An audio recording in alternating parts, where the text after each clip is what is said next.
लातूर शहर महानगरपालिकेच्या सध्या मी समोर आहे आणि आपण पाहू शकतात की आज सोमवार आहे। आज विकली त्यांचा आठवडा सुरू झालेला आहे आणि अशा आठवड्याच्या सुरुवातीलाच एक आंदोलन त्यांनी या ठिकाणी पुकारलेलं आहे। नेमकं काय आंदोलनामध्ये त्यांच्या मागण्या आहेत, तुमचं नाव सांगा आणि काय मागण्या आहेत? घोषणांनी अक्षरशः महानगरपालिका दणानून निघालेली। मी समाधान सूर्यवंशी, लातूर शहर महानगरपालिका अतिक्रमण विभाग प्रमुख आहे आणि या संघटनेचा मी सल्लागार आहे।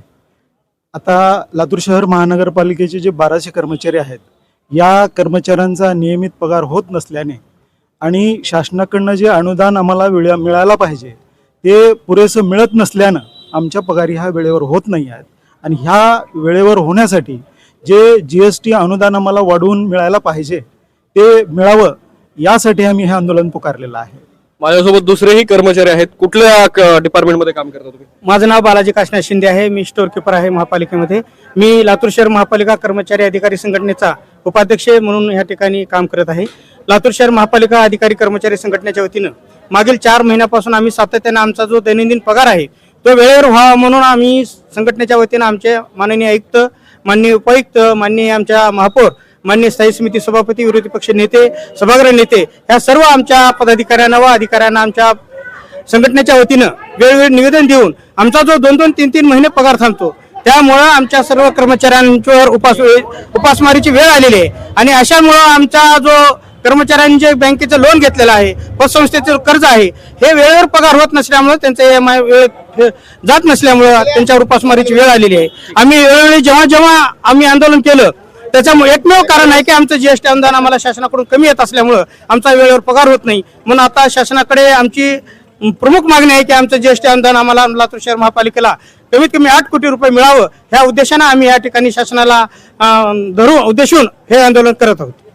मला सांगा, किती महिन्याचा पगार होत नाही महापालिकेमध्ये? सर्वसाधारणपणे जवळपास गेल्या 3 महिन्याचा पगार झालेला नव्हता, परंतु नंतर आमचं आंदोलन उभा केलं त्यानंतर स्टेप बाय स्टेप 1 महिन्याचा आणि 2 महिन्याचा एकत्रित असा पगार केलेला आहे।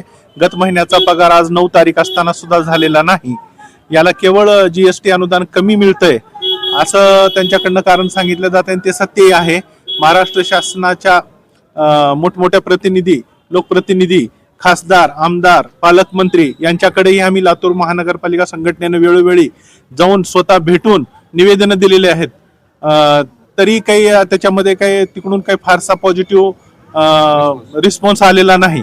तर वारंवार जवळपास महाराष्ट्रातल्या जवळपास महानगरपालिकांची हीच अवस्था, अत्यंत दयनीय अवस्था होत आहे।